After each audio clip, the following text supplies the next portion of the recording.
Ma'am मैं तो यूसेड lift और एनआईडी की तैयारी कर रही हूँ। मुझे क्रिएटिव राइटिंग क्यों सीखनी है? मैं तो आर्किटेक्चर के लिए नाटा दे रही हूँ। मैं तो डिजाइनर हूँ, राइटर थोड़ी। ट्रस्ट मी गाइस, ये सबसे बड़ी गलती है। हर साल हजारों स्टूडेंट्स बहुत अच्छी ड्राइंग बनाते हैं, उनकी पर्सपेक्टिव रेंडरिंग एकदम टॉप नॉच होती है, पर फिर भी उनका सिलेक्शन नहीं हो पाता। और दूसरी तरफ एक एवरेज स्टूडेंट एक एवरेज ड्राइंग बना के आईआईटी या एनआईडी में सिलेक्ट हो जाता है। पता है क्यों? क्योंकि उसकी स्टोरी टेलिंग और डिजाइन जस्टिफिकेशन सॉलिड होता है। आज के इस सेशन में हम देखेंगे कि कैसे क्रिएटिव राइटिंग आपका सीक्रेट वेपन बन सकता है, जो आपको बाकी 99% क्राउड से अलग ठहराए। बट सबसे पहले आपको ये बता दें कि आखिर में हमने आपके लिए एक सरप्राइज रखा है, तो हमारे साथ बने रहिए एंड तक।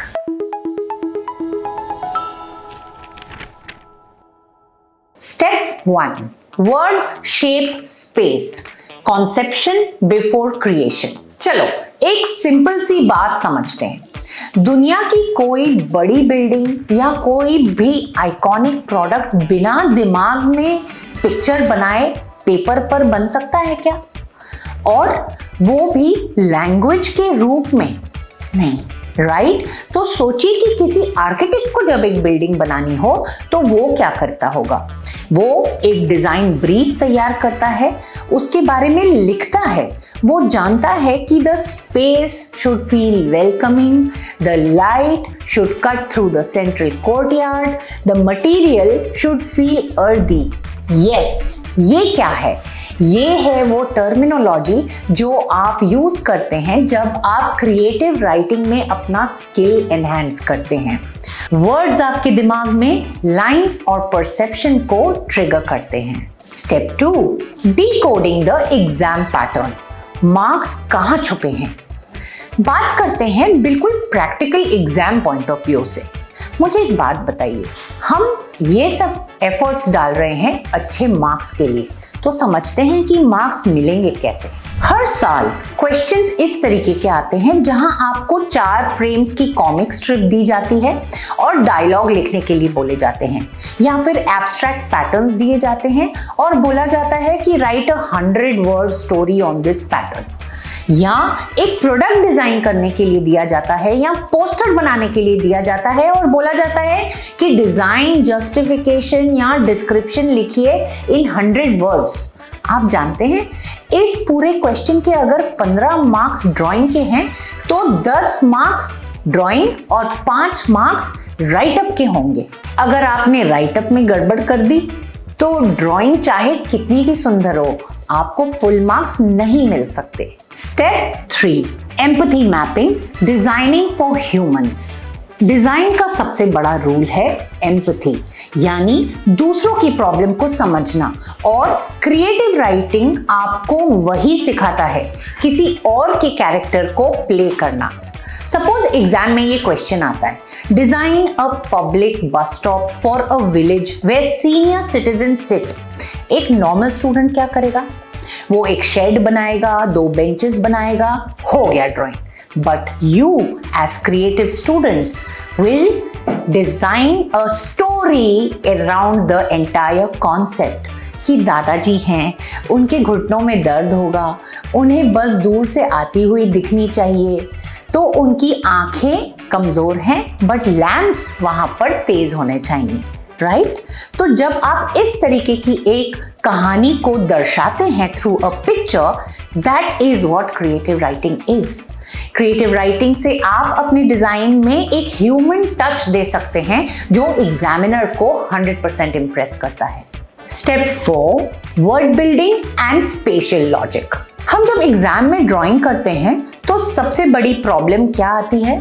सर मैं दिमाग में तो बहुत अच्छा सोचता हूँ, पर पेपर पर कॉम्पोजिशन ब्लैंक लगती है। बैकड्रॉप्स में क्या बनाएं समझ नहीं आता। यहाँ काम आती है आपकी वर्ल्ड बिल्डिंग।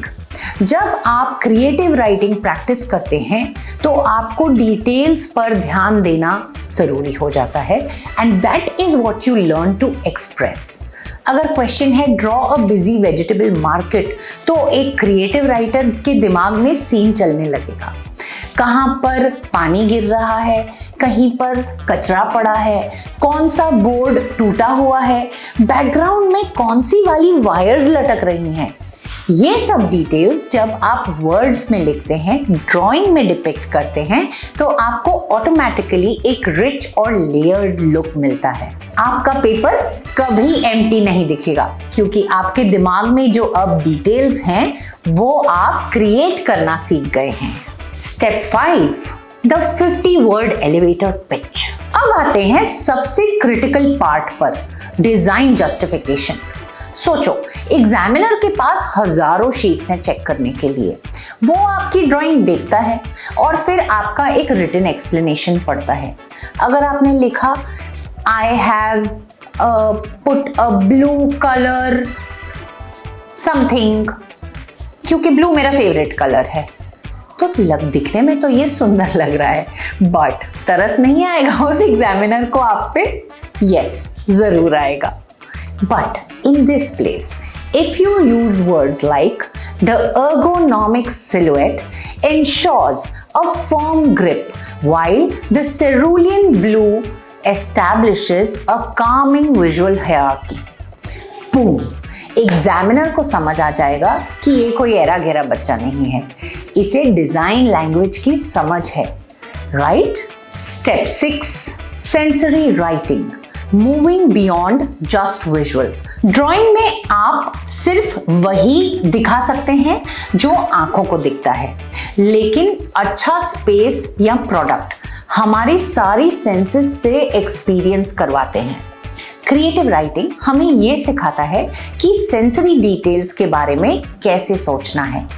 अगर आपको ये क्वेश्चन दिया गया है, design an underground metro station, तो आप लिखते हैं the sound of echoing announcements, the cold metallic touch of the railings and the sharp fluorescent lighting। तो जब आप स्केच करेंगे, ये सब आप स्केच में तो दिखा ही रहे हैं, but at the same time when you talk about this, your 2D drawing shows a 3D experience too। Step 7, the emergency rescue, breaking creative blocks। चलो एक रियल एग्जाम सिनेरियो लेते हैं। एग्जाम हॉल में 2 घंटे हो चुके हैं, हाथ थक गए हैं और एक ऐसा क्वेश्चन आ जाता है जिसे देखकर आपका दिमाग एकदम ब्लैंक हो गया, पैनिक अटैक आने लगते हैं। अब क्या ड्रॉ करूं? ऐसे टाइम पर कभी भी डायरेक्टली स्केचिंग शुरू ना करें। अगर दिमाग ब्लैंक है और हाथ चलाओगे तो फिर ये नेचुरल सी बात है कि ड्राइंग जो है वो भी कंफ्यूज्ड बनेगी। ऐसी इमरजेंसी सिचुएशन में spend 2 minutes sitting steady. Put the pencil down and close your eyes and try to think of a couple of bullet points that you would like to reciprocate on paper. जैसे ही आप ये bullet points लिखेंगे, आपको realise होगा कि एक कहानी गढ़ रही है। लाइंस अपने आप पेपर पर स्मूथली फ्लो करेंगी एंड वर्ड्स आपके ब्लॉक को तोड़ देंगे। Step 8, how to practise from today. तो दोस्तों, आज के सेशन का कंक्लूजन क्या है? ड्राइंग सीखना जरूरी है, बट अपने थॉट्स को आर्टिकुलेट करना भी उतना ही जरूरी है। आज से ही इन 3 चीजों की शुरुआत करते हैं। एक, 10 मिनट ऑब्जेक्ट स्टोरी। घर के किसी भी रैंडम ऑब्जेक्ट को ले लो। एक छोटा सा पुराना कप हो, पुरानी पेंसिल हो, रिमोट कंट्रोल हो या फिर आपका स्क्रीन, और उसके पर्सपेक्टिव से 50 वर्ड्स की एक शॉर्ट स्टोरी लिख दो। Point 2, upgrading your vocabulary. Remember guys, you are too old for words like good, nice, beautiful. Think of words like ergonomic, aesthetic, sustainable, kinetic, minimalistic, right? Justify daily. जो भी sketch आप practice करते हैं उसके नीचे mandatorily एक 50 या 100 words का राइट अप लिखें। अगर आपने ये 3 एक्सरसाइजेस प्रैक्टिस कर ली तो बिलीव यू मी, आपके डिजाइन एग्जाम को क्लियर करने से कोई नहीं रोक सकता। सेशन पसंद आया हो तो लाइक जरूर करें और चैनल को सब्सक्राइब करें। डू रिमेंबर दैट नीचे हमने आपके लिए एक सरप्राइज क्वेश्चन भी रखा है, So keep sketching, keep writing.